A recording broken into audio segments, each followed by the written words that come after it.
দেখ বুড়ো, তোর সাথে এখন আমি কি করতেছি। যা, তোর এখান থেকে ভাত খাওয়া লাগবে না। বৌমা, বাহ বাহ, আজকে যদি আমি অফিস থেকে তাড়াতাড়ি না ফিরতাম, তোমার এই ব্যবহারটা আমি নিজের চোখে কখনোই দেখতে পারতাম না। বৌমা মাছের মাথাটা আমার দাও না। এই বুড়ো, তোর সাহস কিভাবে হলো তুই আমার কাছ থেকে বড় মাছের মাথাটা চাস? আমি যখনই মাছের মাথাটা নিতে চাইলাম তেমনি তোর নজর পড়ে গেল মাছের মাথার উপর। আজকেই যে আমি মাছের মাথাটা রান্না করছি নিজে খাবার জন্য, অমনি বুড়ো চোখ পড়ে গেল মাছের মাথার উপর। কালকে যখন আমি মুরগির মাংস রান্না করব, কালকে তখন বলবে বৌমা আমাকে মুরগির রান্নাটা দাও না। এই বুড়ো, থাকিস তো সারাদিন শুয়ে বসে, কোনো কাজ কাম তো করিস না। একটু পর পর বলবে বৌমা আমাকে এক গ্লাস পানি দাও, এক কাপ চা দাও। আমি মনে হয় তার হুকুমের গোলাম হয়ে গেছি। এই বুড়ো, আমাকে কি তোর দাসীবান্দি মনে হয়? আর আমাকে কি দেখতে তোর দাসীবান্দির মতোই লাগে? বৌমা তুমি আমার সাথে এরকম ব্যবহার করতেছো কেন? কি করবো আমি তোর সাথে? তোর সাথে ভালো ব্যবহার করব? আর তোকে কি আমি কোলে নিয়ে তুলু করব? এই বড় শোন, খাস তো বসে বসে বসে সারাদিন আমার হাজবেন্ডেরটা। আর শোন, আমার হাজবেন্ড না অনেক কষ্ট করে টাকা ইনকাম করে, আর তুই তো বাসায় বসে বসে খালি গিলিস। আবার বলিস যে বড় মাছের মাথা খাবো। লজ্জা করে না তোর এরকম আমাকে হুকুম করতে? দেখো বৌমা, আমি কিন্তু তোমার হাজবেন্ডের বাবা, মানে তোমার বাবার মতো। বাবার মতো? বাবা তো আর না। আসছে বৌমা আমি তোমার বাবার মতো। এই বুইড়া, তুই যে এই ঘরে আসিস এটাই তো তোর ভাগ্য ভালো। আমরা যে তোকে বসায় বসায় খাওয়াইতাছি এটাই তো তোর কপাল। তুই তো কোনো ইনকাম করিস না, তোকে তো উচিত এই ঘর থেকে ধাক্কা দিয়ে বের করে দেওয়া। শোন বড়, আমি তোকে যা দিয়ে দিব তাই দিয়ে খাবি, খাইলে খাবি, না হলে ঘর থেকে বেরিয়ে যাবি। পুরো সব কথা, আসছে মাছের মাথা খাইতে।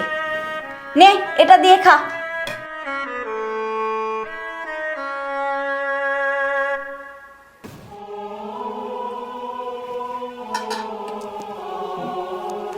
বুড়োর এক পা কবরে চলে গেছে, এখন দেখি আবার ছোট বাচ্চাদের মতো কান্না শুরু করছে।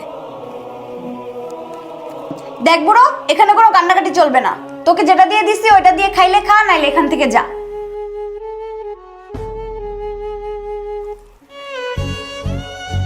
ও বুঝছি, এটা দিয়ে তোর গলায় ভাত নামবে না।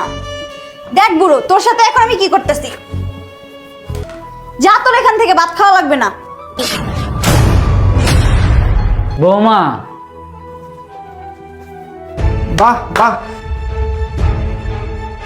আজকে যদি আমি অফিস থেকে তাড়াতাড়ি না ফিরতাম, তোমার এই ব্যবহারটা আমি নিজের চোখে কখনোই দেখতে পারতাম না। জীবন, মানে মানে তুমি এখানে যে বিষয়টা দেখতেছো এটা তেমন কিছু না। মানে তুমি বলতে চাইছো বিষয়টা অন্যরকম? আচ্ছা তুমি বলো তো বিষয়টা কিরকম? জীবন, মানে মানে আমি জানতাম তুমি কিছুই বলতে পারবে না, কারণ তোমার নিজের কিছুই বলার নেই এখানে। আয়াত, বাবা তোমার কাছ থেকে কি এমন জিনিস খাইতে চাইছিল? সামান্য একটা মাছের মাথা? তার জন্য তুমি আমার বাবার সাথে এরকম একটা জঘন্য ব্যবহার করতে পারলা? শোনো আয়াত, এটা আমি তোমার কাছ থেকে কখনোই আশা করিনি। আর কি যেন বলছিলা তুমি? আমার বাবা বসে বসে খায়? আমার বাবা বসে বসে খাবে না তো তোমার বাবা বসে বসে খাবে? শোনো আয়াত, তুমি হয়তো পরের ঘরের মেয়ে। আমি তোমাকে ভালোবেসে বিয়ে করছিলাম। তোমার যেমন আমার উপর অধিকার আছে, ঠিক তেমন আমার বাবারও আমার উপর অধিকার আছে। কেন জানো, তুমি যাকে বুড়ো বুড়ো বলতেছো না, সেই বুড়োটাই আমাকে কোলে পিঠে করে অনেক কষ্ট করে তিলে তিলে মানুষ করছে। আর শোনো, তুমি যে শাড়িটা পরে আছো না, যে টাকা দিয়ে আমার এই সংসার চলে, সেগুলো সবেই আমার বাবারই অবদান। বাবা যদি আমাকে কষ্ট করে না লেখাপড়া করতো তাহলে আমি এই পজিশনে কখনোই যেতে পারতাম না। আর আমার বাবা তোমার কাছে একটা মাছের মাথা চেয়ে কি এমন অপরাধ করছে? তোমাকে এসব বলে কোনো লাভ নেই। তুমি যে অপরাধ করছো এটার শাস্তি তোমাকে পেতেই হবে। শোনো, আজকে তোমাকে আমি ডিভোর্স দিয়ে দেবো, আজকেই। না না জীবন প্লিজ, আমি তোমার কাছে হাত জোড় করছি, তুমি আমাকে ডিভোর্স দিও না। জীবন আমি মানলাম আমি বাবার সাথে দিনের পর দিন অনেক অন্যায় কাজ করেছি। আর জীবন তুমি তো জানো আমি তোমাকে কতটা ভালোবাসি। প্লিজ তুমি আমাকে ডিভোর্স দিও না। স্টপ, চুপ করো। তোমার ওই মুখে আমার এই ভালোবাসার নাম মানায় না। তুমি এখনই আমার বাসার থেকে বের হয়ে যাবা। আর শোনো, কালকের মধ্যে তুমি তোমার ডিভোর্স পেপারটা পেয়ে যাবা। কি বলতেছি, এখনো দাঁড়িয়ে আছে কেন? যাও বলতেছি আমার বাসা থেকে।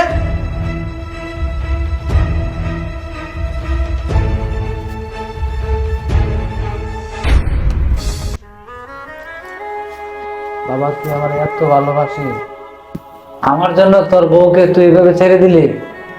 হ্যাঁ বাবা, আমি তোমার ভালোবাসার জন্য সব কিছু ত্যাগ করতে পারি। আসসালামু আলাইকুম বন্ধুরা, যারা যারা আমার মতো বাবাকে ভালোবাসেন তারা এই ভিডিওটা লাইক কমেন্ট শেয়ার করে সবাইকে দেখার সুযোগ করে দেবেন। ধন্যবাদ সবাইকে।